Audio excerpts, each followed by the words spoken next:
You're watching France24. It's time now for our daily look at the international press. Joining me in the studio is Gallagher Fenwick. Gallagher, even an energetic young man like yourself already needs to be thinking about his pension plan here in France. Nicolas Sarkozy has promised to reform the system.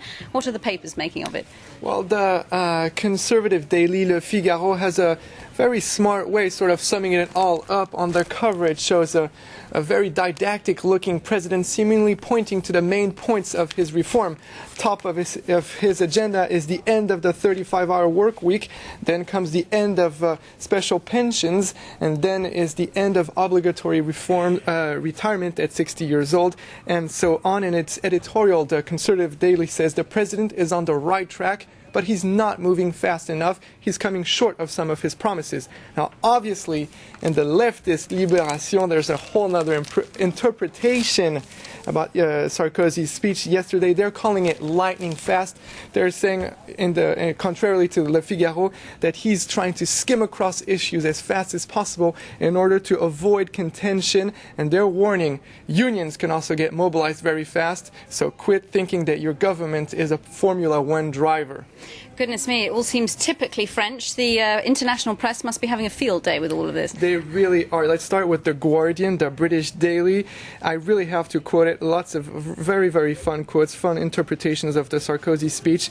They're saying he fired the opening shot in his first battle to modernize France, but warns this may be the beginning of the winter of discontent for him, where unions are going to engage in the strikes that paralyze the country and bring governments down. It also quotes one union leader warning that there's going to be sports this winter and not just in rugby stadiums. Goodness me. Well, of course, striking is almost a French national sport, isn't it? What do the Australians make of it? The Australians also have a lot of fun at tackling this issue. They call it the end of the honeymoon between the French and Sarkozy.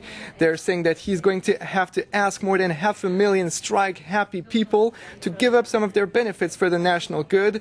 They're calling his government the Sarko Circus, and I quote the Australian saying, it's a non-stop presidential show that has dazzled and disarmed at home and abroad, so no worries. Sarko has the solution as, and I quote it again, he's been wooing union leaders by inviting them for consultations and taking them to dinners and bistros near the Elysee Palace. Goodness, will it work? Well, one of Sarkozy's key allies, of course, Immigration Minister Brice Hortefeux, is also meddling with immigration law right now. What do you make of that?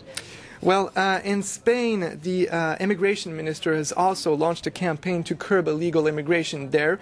It comes in the form of a television ad that's going to be aired in Senegal over the next 7 weeks.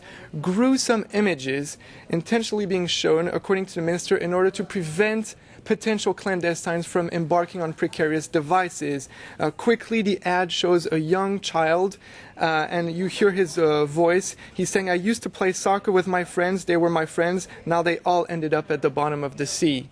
So very dramatic. Quickly, Gallagher, you've promised us a look at disappearing languages. Exactly. They have to disappear rather quickly from this press review. But the New York Times, just interesting numbers. 7,000 languages are being spoken around the world. According to a research, half of those are in danger of extinction. An institute is launching a major effort to save these languages because these languages correspond to cultures, and we do not want those cultures to vanish along with their languages. Thank you very much indeed, Gallagher Fenwick, for that review of the international papers. You're watching France24. Stay with us.